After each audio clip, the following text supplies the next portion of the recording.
This is Ag Matters PM from the Iowa Agribusiness Radio Network, brought to you by the Iowa Soybean Association, your daily recap of the information that affects Iowa's farmers, producers, and consumers, right here in the heart of the heartland. With reports from our award-winning broadcast team of Dustin Hoffman, Riley Smith, and Mark Magnuson. Now, from the IARN studios in Des Moines, here's Riley Smith. Well, good day and welcome to Ag Matters PM from the Iowa Agribusiness Radio Network. I'm Riley Smith. Hope everybody had a great Mother's Day weekend. In today's episode of Ag Matters PM, I talk with Iowa State Climatologist Dr. Glisan for a check on the climate and weather patterns here in Iowa. We also have a check of that ag weather outlook, but first let's run down the markets. It's time now for the Ag Matters PM Closing Market Summary, your source for market analysis and settlement prices from the day's trade in Chicago, courtesy of the folks at agmarket.net. Well, we're at the end of another trading day in the ag marketplace, talking with Robin Schmahl of agmarket.net. First off, Robin, how have the grain markets been looking today? Well, the grain markets were mostly in positive territory. Wheat was leading the charge for a number of different reasons, but the only area that suffered was the soybean meal. That closed mixed, or was basically is going to look at a mixed close. And so the wheat did lead the charge, though, but we first looked at inspections that took place earlier this morning. Corn was at 46.2 million bushels. That was up 7.8 million bushels from a week ago. Beans at 5.2 million bushels. That was down 9.2 million bushels. That was not a good situation for the soybeans, but yet kind of expected. Wheat was at 18.9 or 8.9 million bushels, up 1 million bushels from last week. Now, soybean harvest in Brazil is basically done. The CONAB, one of their analysts down there, estimates production at 154.81 million tons. That's 23.3% higher than a year ago. We anticipated a large crop. That's what they're looking at. Ending stocks, though, again, looking forward, expected at 7.14 million tons. If that comes to fruition, that would be twice as high as last year at the end of this marketing year for ending stocks. So that's going to be pretty substantial as we look forward, into next year. Now, corn production was estimated by CONAB at 96.13 million tons, up 12% over last year. And so that's giving more of the impact on exports coming out of that region that we're having to compete with. Now, as far as the wheat was concerned, first of all, some of the reports are anticipating that hard red winter wheat areas are expected to be abandoned at the highest rate in 100 years. Now, 33% is expected to be abandoned in those areas where they've been suffering for a lot of drought. That's a lot of wheat that is expected to be abandoned at this point in time. But they're looking at it because the drought has had that much of an impact on it. So that was one of the stories that really put some more support under that market. The other was the Black Sea Grain Initiative, expires on Thursday. And at this point in time, there's been no other scheduling for discussions or talks between Russia, Ukraine, and the UN this week. So it's going to be pretty interesting to see how that transpires, because the shipments that have gone out of there in April have been way down from before. So that supported the wheat market as well. So seeing that support underneath there and the level of rally that we're seeing right now, we're probably going to continue to see some rally, pushing some short covering, and that's going to support some of the other grain complex as well. Now we have the planting progress. It comes out this afternoon. The expectations are for corn to be 67% complete. This would be up from 49% last week and 49% from a year ago. Soybeans at 52% complete, up from 35% last week and 30% a year ago. And the spring wheat at 39%, up 24%, and that's right in line with a year ago at 39%. And then how about the other side of the marketplace in the livestock complex? What do we see going on there today? Well, cattle really made a valiant effort to close positive today. They struggled most of the day. They did close in positive territory, all except for the June contract that was slightly lower. But most of it, I think, on the cattle side was the support spilling over from the feeder cattle. Feeder cattle were up nicely. And it seems like the traders in feeder cattle are more optimistic than live cattle right now, because last week cash cattle traded lower. Southern cattle were down $1 on the average, and northern dressed cattle were down $2. Now there continues to be some hope that that'll find some bottom in there. Now we've had variable box beef prices and lower box beef prices throughout the whole last week, or actually 2 weeks, indicating maybe some slowing of demand. But packers again may be having the upper hand this week, as 29% of the cattle they purchased last week, they purchased for deferred delivery. When you see that level, basically anything over like 20%, over 25% for deferred deliveries, it usually gives them an upper hand. Now, we haven't heard a lot of banding together or the desire by feedlots to just hold out for that stronger cash. It seems like they're ready and willing to sell at this point in time, even though the WASDE report would indicate we might see some lower grain prices. We're in that summer or early summer slump type period for as far as box beef demand is concerned. But at midday, we were mixed again.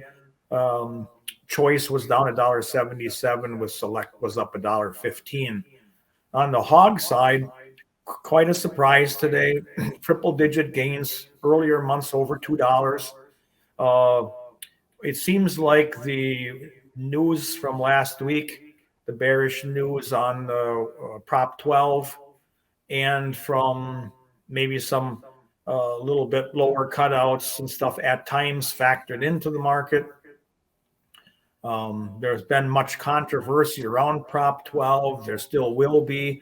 How it's going to be implemented, there's a lot of controversy over that, and they might be moving it going into the Congress if some of these a bill is being introduced or looking at being introduced that would maybe have some kind of an impact. Now, cutouts at midday were up 12 cents only, so that can change by the end of the day, but it did show a little bit of strength. The cash market at midday, we didn't see any printing or any posting of that due to packer confidentiality, but it was a nice move today, which could result in further short covering. Like I said, possibly the impact of a Prop 12 maybe already factored in. Funds increased their short positions quite a bit on the commitment of traders report. So it allows itself to see some further short covering if indeed we find some continued support from cash and from cutouts. All right, Robin, lots of great information today. For those of our listeners who would like to get in touch and learn more from the folks at agmarket.net, how can they do that?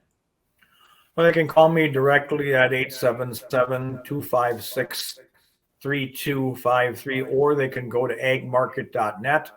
The main 844 phone number is on there. They can call in, and anybody will be able to pick up the phone and help. Great talking with you today, as always, Robin, and we look forward to hearing from you again soon. All right, thank you. It's always a pleasure. That again was Robin Schmahl of agmarket.net. We'll go ahead and take a look at how those numbers close. That's courtesy of the folks at Bar Chart. July corn is up 6 1/4 at 5.92 1/2. December new crop up 6 1/4 at 5.15 even. July soybeans up 10 3/4 at 1,400 3/4. November new crop up 7 1/2 at 12.31 1/4. July soybean meal down 2 even at 4.30.90.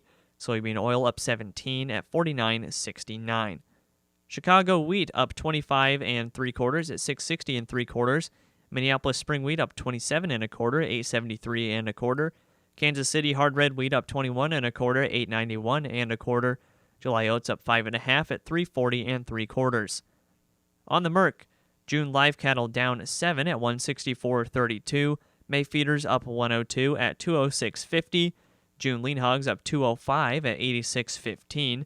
June pork cutout up 190 at 90.05. Class 3 milk down 14 at 16.43.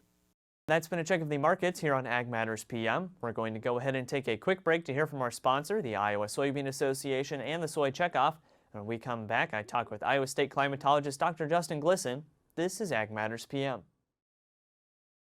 Iowa Soybean Association is driven to deliver for Iowa's 40,000 soybean farmers. We're proud to provide objective agronomic research, a helping hand with soil and water stewardship, and timely industry news powered by the Soybean Checkoff. Learn more at iasoybeans.com. Welcome back to Ag Matters PM from the Iowa Agribusiness Radio Network. I'm Riley Smith.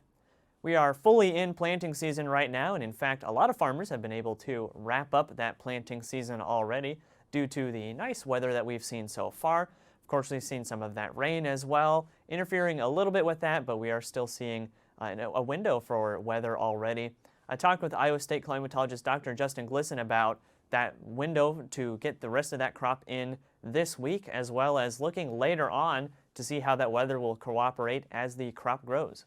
Well, we're here again this week with Iowa State Climatologist Dr. Glisan for a check on the climate and weather patterns here in Iowa. Now, first off, Justin, how's that drought monitor looking? I know we've had a few rainfall events across the state.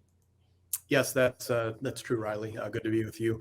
Looking at the map, we've seen some improvement over the last 7 days, and we'll see some improvement in the map this week as well, given the amount of rainfall that we've seen over the last 7 to 14 days. A D0, that abnormally dry category, was removed from basically central into eastern Iowa, so a swath of no drought or abnormal dryness. And then we had a little pocket of that D4 exceptional drought around Sioux City. Half of that was removed. So we have seen timely rainfalls and conditions moving in a direction that necessitated some improvement up in the drier parts of Iowa. So we've seen some improvement in western Iowa overall, but generally a good trend. And with that rain and even some of the severe weather patterns that have been coming through this state, how is that comparing to what we were expecting for this month? Yep. So you look at the outlooks for May, and they were showing a below average signal for precipitation. So overall, less precipitation than we would generally see in May. Now, May and June are the two wettest months for the state. So seeing a dry signal in those initial outlooks and the final outlooks at the end of April kind of, concerned me, but we have over the last 7 days doubled the amount of precipitation that we expect in that 7-day period.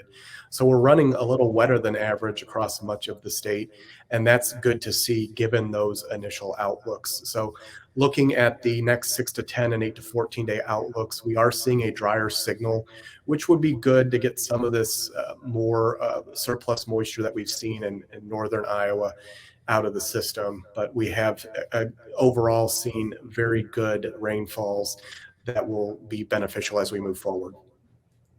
Well, and of course, we know that we still have some farmers who are wrapping up planting, so to have that dry window, at least in the immediate future, and then a little bit of moisture after that will be a good thing.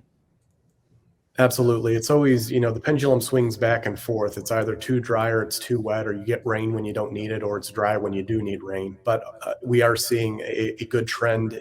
Farmers really had a good window last week, the week before all this rain came through. So we did see a good bump in the amount of corn and beans that were planted USDA NAS. So yes, a window for getting the planters out there and finish planting would be excellent. And the forecast does look like that over the next several days.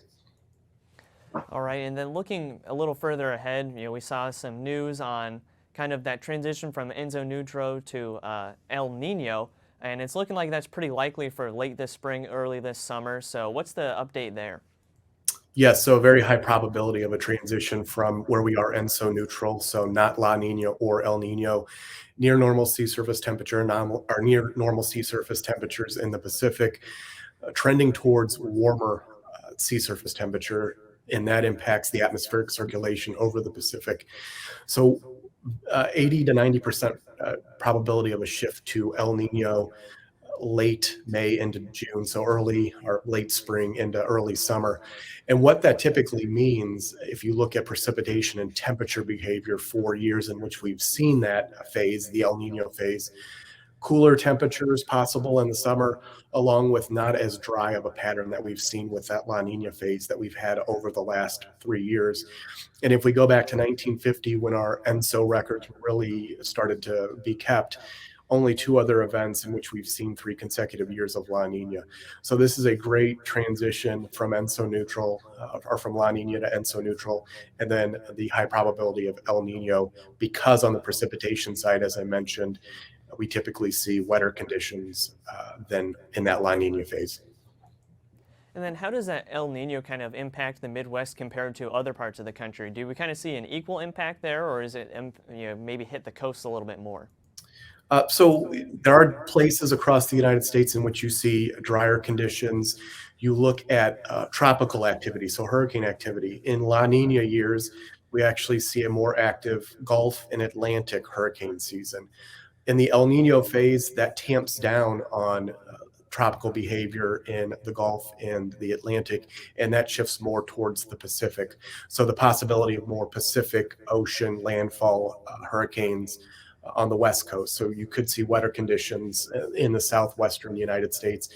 Wintertime, we do see a stronger signal for near warmer temperatures across the upper Midwest, and then kind of a lot of variability when it comes to rainfall. But overall, we typically see slightly drier conditions getting into late fall into winter. And it looks like this El Nino phase will hang around through the rest of the year. And then one last thing, we saw, a bit farther north, especially into Minnesota, that they saw some flooding conditions this past weekend, really kind of excessive. Is there any chance that could move south into Iowa a little bit? And then just in general, how are we looking for that flood picture? Yeah, we actually broke that stable pattern that we were in. We call it an omega block because if you look at the atmospheric flow, it looks like a capital omega, so that Greek symbol, and it's a blocking high pressure system where you get consistent behavior on the periphery of that.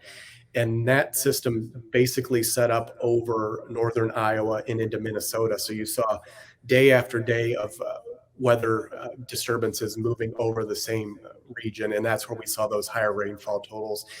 The stations across northern Iowa and into Minnesota that saw anywhere from 3 to 6 inches of above average precipitation just over the last 7 days. So when you see that stable high pressure system sets up, it takes a lot to jostle that system to get it to move further east. And we're currently in that transition, and hence the drier period that we'll see over the next week. All right, Justin, lots of great information today for those of our listeners and our viewers who would like to get in touch and learn more and possibly even submit some ground condition reports. How can they do that? Yep. So my direct office line is 515-281-8981. My email is justin.glisan@iowaagriculture.gov. And just go on to, Google and type in Iowa Climatology Bureau. It'll bring you to our website. You can look for historic reports, current conditions on the ground, drought outlooks, climate outlooks, all that interesting information. And my contact information is on the website as well. Great talking with you again, Justin, and we'll see you next week. Look forward to it, Riley. That again was Iowa State Climatologist Dr. Justin Glisan. And speaking of the weather, let's go ahead and take a look at that ag weather outlook.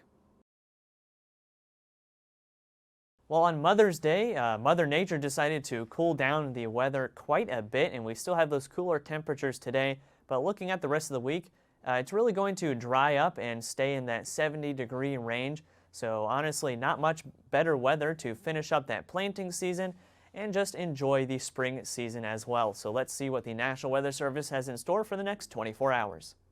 As you can see from the National Weather Service, there's a little bit of rain in the forecast, but otherwise it's going to start to dry up a little bit.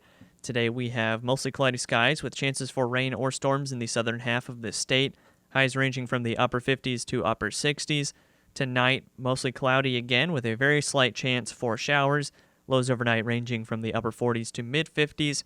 And tomorrow, those clouds will be decreasing to make way for sunny skies and the return of warmer temperatures. highs ranging from the mid to upper 70s.